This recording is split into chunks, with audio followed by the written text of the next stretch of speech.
कल का जो टैट है यानी टीचिंग एलिजिबिलिटी टेस्ट, उसकी अगर हम बात करें तो हर साल लगभग जो रिज़ल्ट रहता है उसमें 10 से 12 या 15% तक जो है वो वही कैंडिडेट क्वालिफाई हो पाते हैं, चाहे वो आर्ट्स का हो चाहे वो साइंस का हो। तो इसमें कई बार ये सोचने को मजबूर हो जाता है इंसान कि क्या डिफ़िकल्टी लेवल इतना रहता है एग्ज़ाम का, या फिर क्या वजह है जिसकी वजह से जो है वो बहुत कम कैंडिडेट जो हैं वो आपके टैट क्वालिफाई कर पाते हैं। तो इसमें अगर हम ध्यान से देखें तो अगर क्वेश्चन पेपर को उठा करके देखें तो इतना डिफ़िकल्टी लेवल भी नहीं रहता है। एटलीस्ट टीजीटी जो आपका कमीशन रहता है उससे तो बेहतर है कि टैट में कम से कम सिलेबस तो इतना पता होता है कि किस सेक्शन से कितने क्वेश्चन आने हैं। आपको मालूम रहता है कि जो साइकोलॉजी पार्ट है उससे 30 क्वेश्चन आने हैं, जो ग्रामर इंग्लिश है आपका उससे 30 क्वेश्चन आने हैं, जो आपका जनरल अवेयरनेस स्टैटिक पार्ट है उससे 25-30 क्वेश्चन आने हैं, बाकी जो आपका सोशल साइंस का सब्जेक्ट आपका बच गया वहाँ से रिमेनिंग क्वेश्चन 60-70 क्वेश्चन आने हैं। साइंस में भी कन्फर्म्ड है आपको कि आपका जो पीसीएम फिजिक्स केमिस्ट्री मैथ है या बॉटनी जो है आपका, वहाँ से आपका 60% आएगा, रिमेनिंग आपका जो है वो साइकोलॉजी प्लस जीके पार्ट आएगा। यहाँ पे हम देखते हैं कि मोस्ट ऑफ जो कैंडिडेट हैं आपके वो आपके सीरियस अप्रोच नहीं अपनाते हैं अगर देखा जाए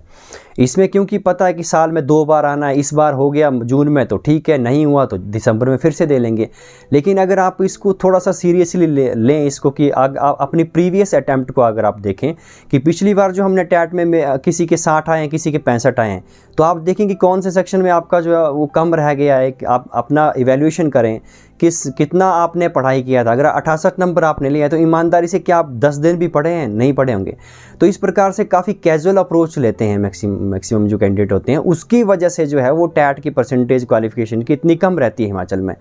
उसके अपने अपने रीज़न हो सकते हैं आप लोगों के, कोई वर्किंग है, कोई स्कूल में जा रहा है, किसी को घर में आपको इतना 4-5 घंटे डेली का टाइम तो बहुत कम लोगों को पढ़ने को मिलता होगा। तो उस हिसाब से जो है वो आप जो जून में आपका टैट आने वाला है उसके लिए अगर आप प्रैक्टिकल अप्रोच अपनाएं, सबसे पहली बात ये है कि आप अभी से पढ़ना स्टार्ट कर दें। क्या होता है कि मैक्सिमम क्या करते हैं कि जब आपकी टैट की नोटिफिकेशन आएगी अप्रैल एंड या मई में, तो उस नोटिफिकेशन भरने के बाद लास्ट के 10-15 दिन में आप तैयारी करना शुरू करते हैं। लास्ट के टाइम में जो इतना सारा चीज़ें कवर नहीं हो पाती हैं, तो अभी स्टार्टिंग से अगर आप 1-2 घंटा पहले तो एक अच्छे से पेपर को देख लें कि कौन से सेक्शन में हमें ज़्यादा काम करने की ज़रूरत है। और मैं तो आपको ये कहूँगा कि साइकोलॉजी पार्ट के ऊपर बहुत कम लोग ध्यान देते हैं, जिसको हम चाइल्ड डेवलपमेंट पैडागोगी कहते हैं, जहाँ से 30 क्वेश्चन आते हैं, वो काफ़ी स्कोरिंग सब्जेक्ट है। आप वहाँ अच्छी पकड़ बनाते हैं। अगर आप पियाजेट, कोहलबर्ग, विगोत्स्काई हो गया, आपका इंटेलिजेंस हो गया, बिहेवियर है, लर्निंग डिसेबिलिटीज़ है, इन 4-5 सेक्शन को भी आप टच कर लेते हैं तो वहाँ से आपका जो 14-15 क्वेश्चन तो वैसे ही हो जाते हैं। तो साइकोलॉजी वाला सेक्शन जो है वो काफ़ी आपका स्कोरिंग है सभी के लिए, चाहे वो आर्ट्स है चाहे साइंस है।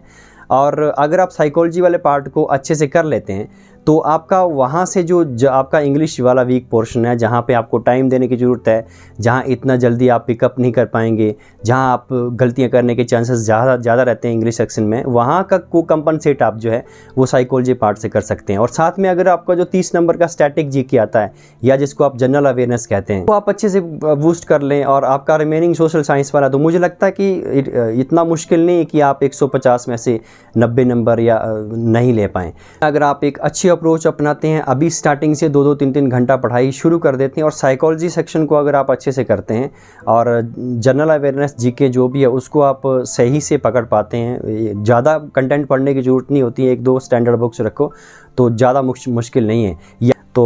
आई होप कि अभी जो जून वाला टैट है उसको आप अभी से ही, क्योंकि अभी आपके पास समय है, 1-2 घंटा जितना भी आपके पास समय निकलता उसको पढ़ करके अगर आप सिस्टमेटिक अप्रोच से करेंगे इसको, तो आई होप टैट का जो रिज़ल्ट है वो 10-15% जो है वो आपका 70 से 80% तक जा सकता है।